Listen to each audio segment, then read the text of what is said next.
The budget presented today by our Honorable Finance Minister Nirmala Sitharaman, we would like to say it is a very, very progressive and a positive budget which is going to give the country the right direction. The amount of money which is infused into the economy is humongous.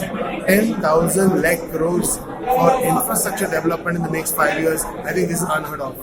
This is going to create so many jobs in the country which will take us to greater heights.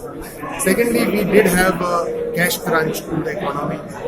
When it came to the banks, financing was a problem. So there are 70,000 crores going to be infused in as for recapitalization of PSUs, which is going to be helping the NBFCs with the government backing them up. I think it is a win-win situation. A lot of money is going to come into the system, which will help the retail trade, the retail finance, industrial finance. Also, besides this, there are so many things which are simplified on the direct and indirect taxation front, which is overall, I feel, a very positive sign for the Indian economy. There are a lot of other things as well. Things are there for tourism sector, women, artisans, education.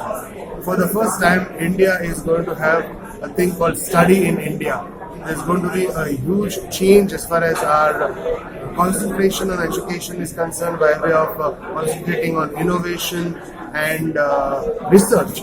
So this is a very, very positive sign for the country and for the Gen Next. So overall, the Chamber of Commerce, the trade and the industry of Goa, the whole country supports this budget wholeheartedly.